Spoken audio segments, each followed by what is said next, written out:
Hello and welcome to another new episode of Vishal Classes. मैं Vishal sir and today is Victory Batch 2K23 Day 11. 11th day का video है. इसके पहले science 2 का first chapter हमने record करके डाला है. आज स्टूडेंट्स भी क्लासेस में बैठे हैं. साइंस 1 का हमारा साइंस 2 का फर्स्ट चैप्टर रिकॉर्ड करके अपलोड करके हुआ है and this is chapter 2 life process in living organism part 1. ये चैप्टर खुद दो पार्ट में डिवाइडेड है आपके टेक्स्ट बुक में भी. Life process in living organism part 1 and part 2. तो आज हम जो कवर कर रहे हैं वो है पार्ट 1. इस चैप्टर में सबसे इंपॉर्टेंट टॉपिक जो है वो माइटोसिस और मियोसिस.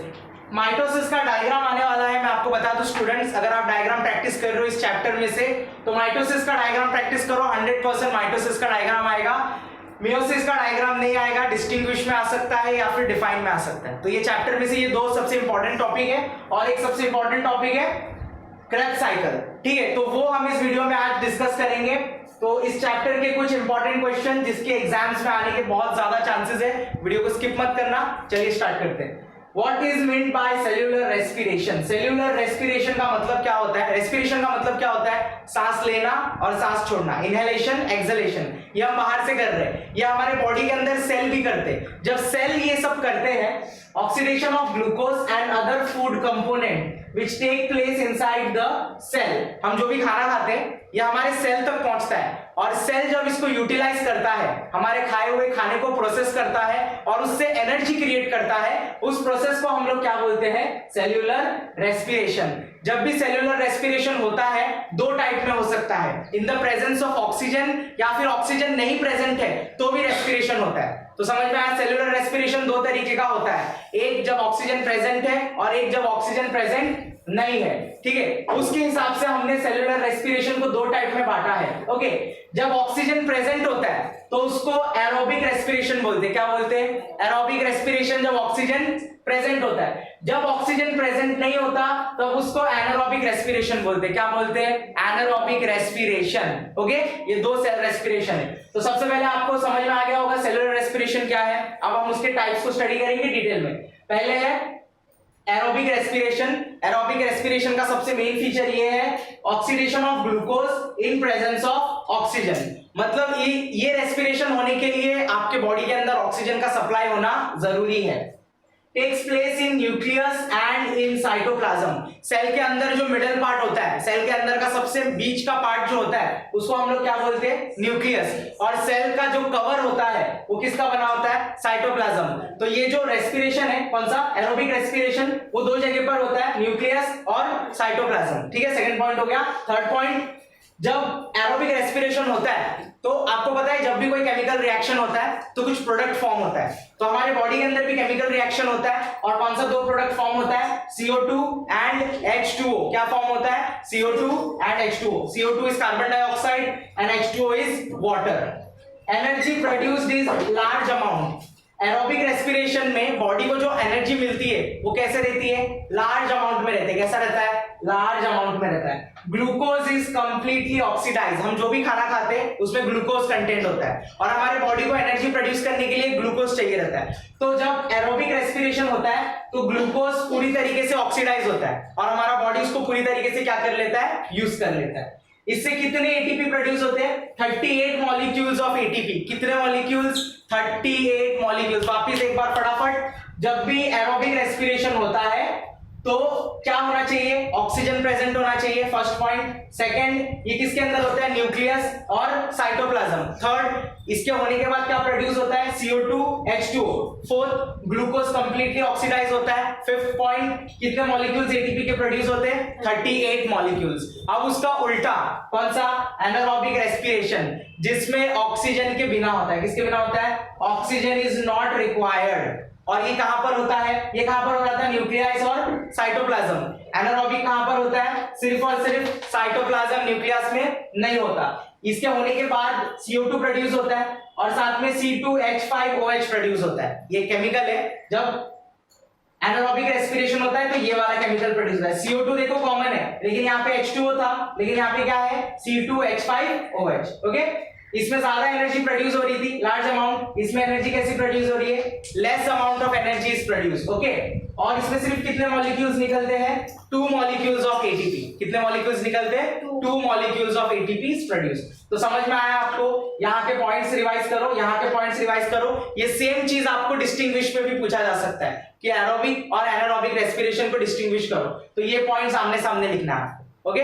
ये शॉर्ट नोट में भी आ सकता है या आंसर द फॉलोइंग में भी आ सकता है, मतलब किसी भी टाइप में ये क्वेश्चन आ सकता है। ये सबसे ज्यादा इंपॉर्टेंट है इस चैप्टर में से। Got it? We will move forward. Mitosis, the most important topic science 2 का, living life process in living organism part 1 का सबसे इंपॉर्टेंट टॉपिक, सेल डिवीजन। आपको पता है सेल डिवाइड होता है तभी तो हमारे अंदर ग्रोथ आता है। किसी भी लिविंग ऑर्गेनिज्म के अंदर ग्रोथ कब होता है या रिप्रोडक्शन कब होता है, ड्यू टू सेल डिवीजन। किसकी वजह से? सेल डिवीजन, मतलब एक सेल रहता है उससे 2 सेल बनता है, 2 से 4, 4 से 8, तभी तो किसी भी लिविंग ऑर्गेनिज्म का ग्रोथ होता है। सेल डिवीजन के 2 मेथड होते हैं, पहला मेथड होता है माइटोसिस और दूसरा मेथड होता है मियोसिस, ठीक है। अब हम लोग किसको स्टडी करने वाले हैं, माइटोसिस को। माइटोसिस जो है 2 स्टेज में होता है। कितने स्टेज में होता है? 2 इंपॉर्टेंट स्टेज। याद रखने का, फटाफट आपको ये आंसर याद करने की भी जरूरत नहीं है, मेरा एक्सप्लेनेशन ध्यान से सुनो, डायग्राम में एकदम अच्छे से समझा है, तो पूरा फोकस आपका मेरे कहने पे बोर्ड पे होना चाहिए, ओके। माइटोसिस 2 स्टेज में होता है। पहले स्टेज को हम लोग कार्योकाइनेसिस बोलते हैं और दूसरे स्टेज को हम लोग साइटोकाइनेसिस बोलते हैं। क्या बोलते हैं? कार्योकाइनेसिस, साइटोकाइनेसिस, ठीक है। सबसे पहले कार्योकाइनेसिस में ये चीजें होती है। कहां तक? कार्योकाइनेसिस का लास्ट स्टेप है टेलोफेज, टेलोफेज पे खत्म होता है। उसके बाद स्टार्ट होता है सेकंड स्टेज, जिसको हम लोग क्या बोलते हैं, साइटोकाइनेसिस। क्या बोलते हैं? साइटोकाइनेसिस। तो पहले हम लोग किसको डिटेल में सीखेंगे, कार्योकाइनेसिस को। किसको डिटेल में सीखेंगे? कार्योकाइनेसिस। कार्योकाइनेसिस का पहला स्टेज है प्रोफेज। कैसा स्टेज है? प्रोफेज को सीखने से पहले आप सेल का जो स्ट्रक्चर है उसको समझो। ये सेल बनाया मैंने, ठीक है। अब सेल का जो ये वाला लेयर है ना, ये वाला लेयर, ये बीच का जो लेयर है, बाउंड्री लाइन जैसा लग रहा है आपको, हाँ, उसको हम लोग बोलते हैं साइटोप्लाज्म। क्या बोलते हैं? साइटोप्लाज्म के अंदर ये जो डॉट जैसा दिख रहा है, 2 डॉट, इसको सेंट्रियोल बोलते हैं। क्या बोलते हैं? सेंट्रियोल। क्या बोलते हैं? अब अंदर की तरफ आते हैं, ये जो आपको बॉर्डर दिख रहा है ना, ये बॉर्डर अंदर वाला कवरिंग, उसको हम लोग न्यूक्लियर मेम्ब्रेन बोलते हैं। क्या बोलते हैं? न्यूक्लियर मेम्ब्रेन के बाद आपको एक छोटा सर्कल दिख रहा है, उसको न्यूक्लियोलस बोलते हैं। क्या बोलते हैं? न्यूक्लियोलस। क्या बोलते हैं? न्यूक्लियोलस। उसके बाद अंदर जो आपको छोटे कीड़े जैसे नजर आ रहे हैं, थ्रेड, उसको हम लोग क्रोमोसोम्स बोलते हैं। क्या बोलते हैं? क्रोमोसोम्स। क्या बोलते हैं? याद रहेगा, विदाउट है, बताओ। प्रोफेज, प्रोफेज का स्पेलिंग क्या मिस्टेक है बताओ? ओके, ये एच है यहाँ पर, ऐसी, बराबर। कहां पर? ये नीचे वाले पे। अभी सही है?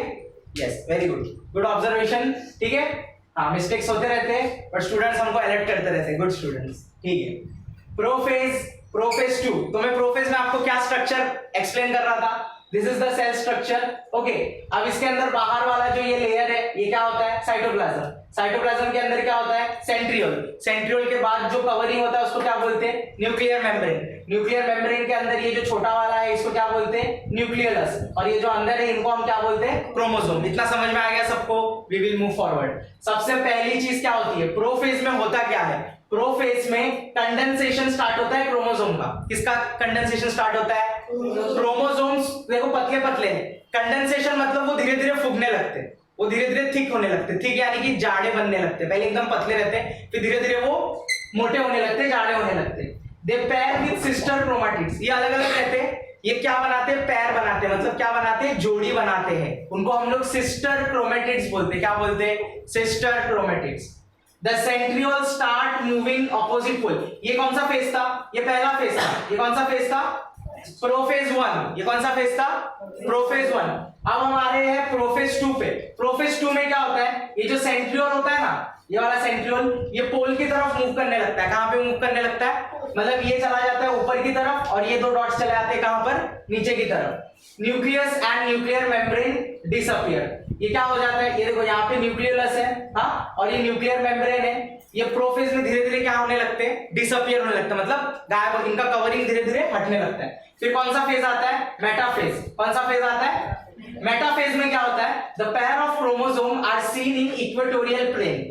ये जो पैर है ना, ये सब ऊपर नीचे रहते हैं, लेकिन मेटाफेज में ये एक लाइन में आ जाते हैं। कहां पर आ जाते हैं, एक लाइन में आ जाते हैं। देखो ये मेटाफेज है, हाँ ये एक लाइन में आ जाता है, ठीक है। एक लाइन में आने के बाद क्या होता है, the spindle fibre are formed from centriole and they attach to the centromere. यहाँ का जो सेंट्रियोल आ गया था ना, सेंट्रियोल से छोटे छोटे फाइबर्स निकलते, थ्रेड जैसे, और वो किसको अटैच हो जाते हैं, ये क्रोमोसोम का जो बीच का पार्ट है ना, उसको हम लोग क्या बोलते हैं, सेंट्रियोमेर। क्या बोलते हैं, सेंट्रियोमेर। उसको अटैच हो जाते हैं, और अटैच होने के बाद उसको खींचने लगते हैं। बट वो जो खींचने वाला प्रोसेस स्टार्ट होता है ना, उसको हम लोग एनाफेज बोलते हैं। क्या बोलते हैं, अब chromosomes are divided forming two daughter chromosome. ये अलग अलग हो जाते हैं, ये क्या हो जाते हैं, अलग अलग हो जाते हैं। ओके, ये धीरे धीरे खींचने लगते हैं, खींचने की वजह से ये दोनों क्या हो जाते हैं, अलग। और धीरे धीरे कहां की तरफ, ये ऊपर वाले ऊपर की तरफ चले जाते हैं, नीचे वाले नीचे की तरफ चले जाते हैं। And are pull apart from equatorial plane. पहले ये बीच में थे, इक्वेटर में थे, बट धीरे धीरे ये कहां जाने लगते हैं, ऊपर की तरफ, to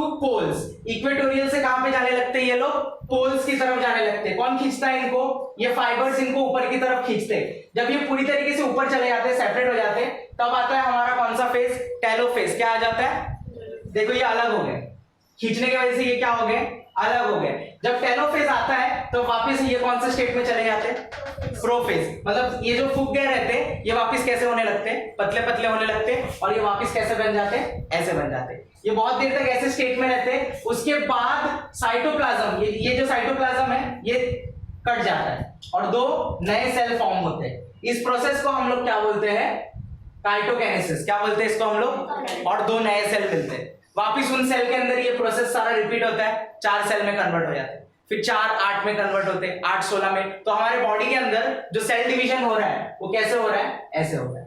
got it, okay. Next topic, तो जैसा कि आपने माइटोसिस देखा, तो अभी हम लोग मियोसिस देखेंगे, ठीक है। मियोसिस का जो प्रोसेस है, उसमें आपको डायग्राम बनाने की जरूरत नहीं है, सिर्फ समझना है, ठीक है। मियोसिस का पहला पॉइंट क्या है, number of chromosomes are reduced to half. यहाँ पे क्रोमोसोम्स क्या होते हैं, वैसे के वैसे ही रहते हैं, लेकिन यहाँ पे क्रोमोसोम्स क्या हो जाते हैं, पैर होकर मिलकर हाफ में डिवाइड हो जाते हैं। One cell give rise to 4 daughter cell.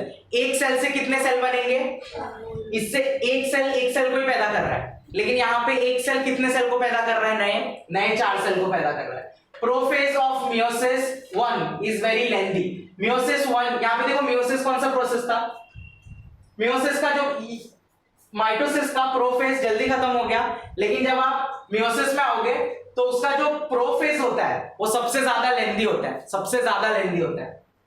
Mistake कहां पे बताओ, कौन सा, meiosis have 2 major steps as I am coming to it. But ये समझो आप, प्रोफेज जो होता है मियोसिस का वो वेरी लेंथी प्रोसेस होता है, इतना समझिए आप, ठीक है। ये वाला पॉइंट समझो, मियोसिस हैव 2 मेजर स्टेप्स। कितने स्टेप्स होते हैं, 2 मेन स्टेप्स होते हैं। कौन से, मियोसिस 1 एंड मियोसिस 2। क्या होता है, मियोसिस 1 एंड मियोसिस 2, ठीक है। उसके बाद essential for formation of gametes in sexual reproduction.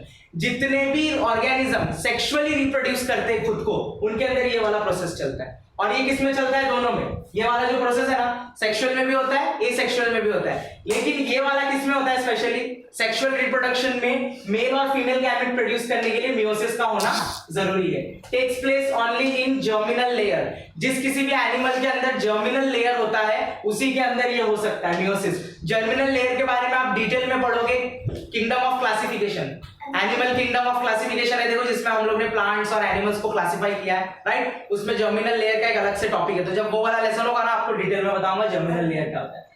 फिर आता है हमारा another question, question number 6। Cell division is one of the important property of cell and organism. जो मैंने आपको नोट्स प्रोवाइड किया ना इंपॉर्टेंस वाला, उसमें क्वेश्चन चेंज कर लेना, वहां पे क्वेश्चन थोड़ा सा अलग है, न्यूट्रिएंट्स प्रिंटिंग मिस्टेक हो गया, लेकिन वहां पे क्या रहेगा, एक्चुअली क्वेश्चन ये रहेगा, cell division is one of the one of the important property of cell and organism. ऐसा क्यों कहा जाता है? दिस इज गिव रीजन, ये आपको गिव रीजन के तौर पे आएगा। तो क्यों होता है ऐसा? पहला point, very essential for all living organism.